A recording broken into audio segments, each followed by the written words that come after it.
eksekusi. Tapi sebelum saya lanjut dengan prosesi eksekusi, saya mau jelaskan beberapa alat yang digunakan dukun menentukan hari baik. Inilah kalender orang Batak, terdiri dari 12 bulan, 1 bulan hanya ada 30 hari. Mereka tidak pakai angka tapi semua simbol dalam 30 hari. Hanya 2 arti simbol, hari baik atau tidak. Yang berikutnya adalah buku Sakti Batak, Pustahalakla, menggunakan huruf Batak ditulis pada kulit kayu. Aslinya ini 2 meter panjangnya, bahkan lebih 30 cm lebarnya. Ternyata buku ini berisi 3 bagian. Pertama mengenai astronomi orang Batak, 2 obat-obatan di tanah Batak, dan ketiga bahasa mantra atau magic orang Batak.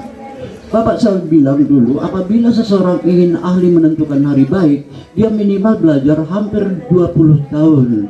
Percaya atau tidak, 10 tahun yang lalu ketika saya diperintahkan pulang kemari, saya teringat apa yang Bapak saya bilang, sehingga saya belajar dengan otodidak. Hanya dalam tempo 3 bulan, ternyata saya bisa pakai ini menentukan hari baik apa sekarang. Akan saya buktikan. Sekarang hari keberapa? Hari ke 20. Baik, di sini ada satu simbol. Untuk memahami simbol ini baik atau tidak, ternyata ada di bagian ketiga, bahasa mantra. Oke, akan saya coba. Di sini katanya ada 3 hal yang baik. Hari ini adalah hari baik kunjungan dari Minamas yang dipimpin oleh Pak Luka Lumbandal. Benar ya? Iya, ada langsung di Lumbandal. Dan di sini katanya apa? Hari baik belanja souvenir katanya. Dan hari ini sayangnya hari ini kita hanya boleh memancung 1 orang gitu ya. Mana dia orang itu tadi? 3 bulan cuma itu yang ku tahu. Baik, ingat ya, orang yang berani melakukan kejahatan yang tidak diampuni raja itu bukan orang sembarang. Pasti dia punya kesaktian yang tinggi, berani melakukannya. Oleh karena itu, yang tadi berani bikin salah silakan maju ke depan. Yang bikin salah tadi siapa? Ayo. Ayo. Ayo.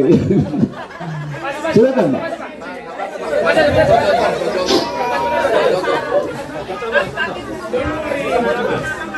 Ya, untuk menghindari dia melepaskan magicnya, maka matanya pertama ditutup, ya, ditutup,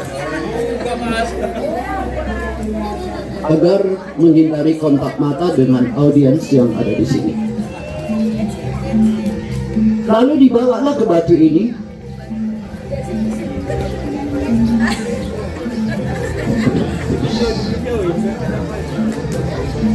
Ya, mundur. Ya,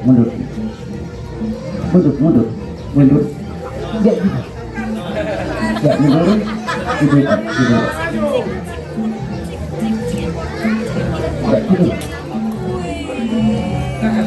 Lalu raja memerintahkan perang kesaktian dengan si terdakwa dengan cara memukul badannya 3 kali. Apabila pada ketiga kali dia berteriak, artinya kesaktiannya sudah kalah dengan tongkat ini.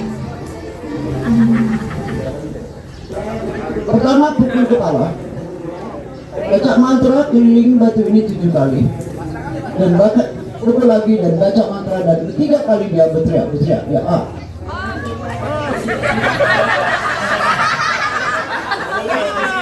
Kesaktiannya kalah. Kesaktiannya mati-mati. Mulailah disiksa dan seluruh tubuhnya disayat dan dia berteriak. Ya, masih. Dan disilami dengan asam dan tidak lagi. Masa tidaknya?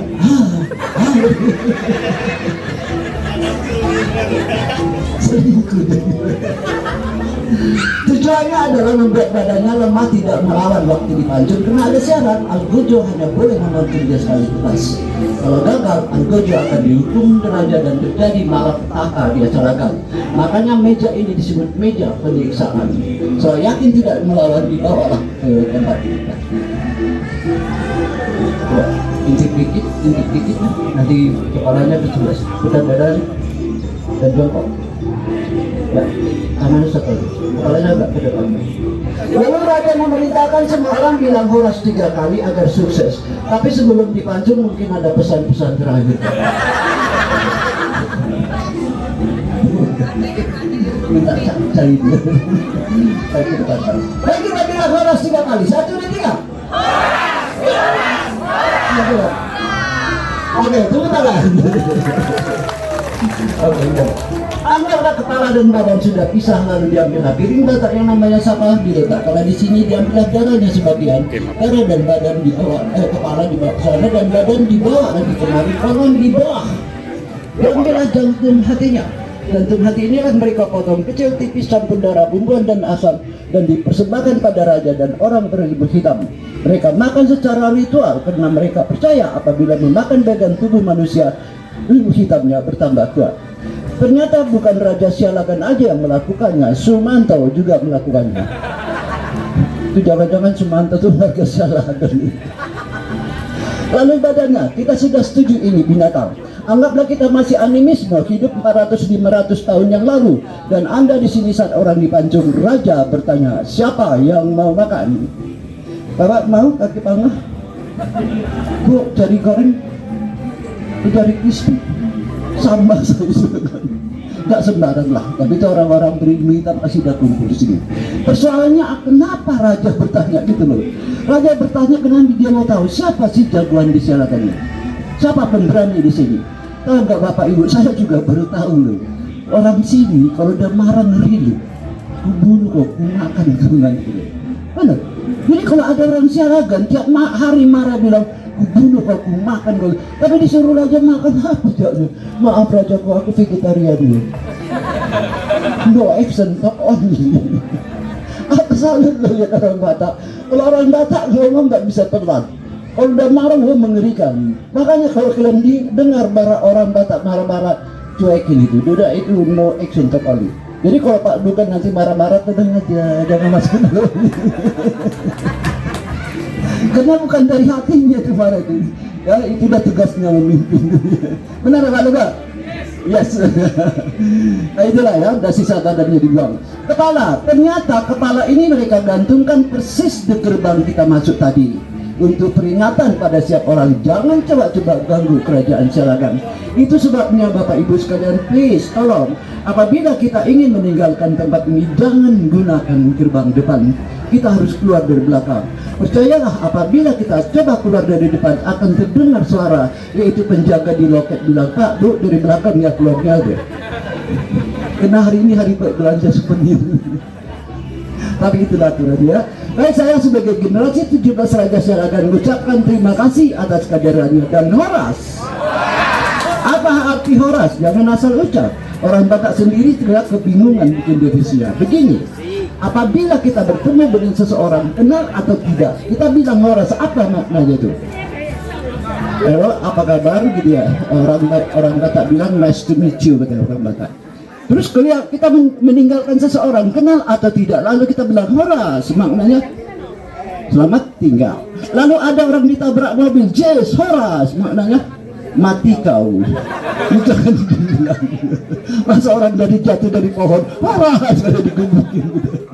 Sekali lagi Horas, maknanya silakan belanja souvenir. Oke. Oh ya, ini kita tunggu.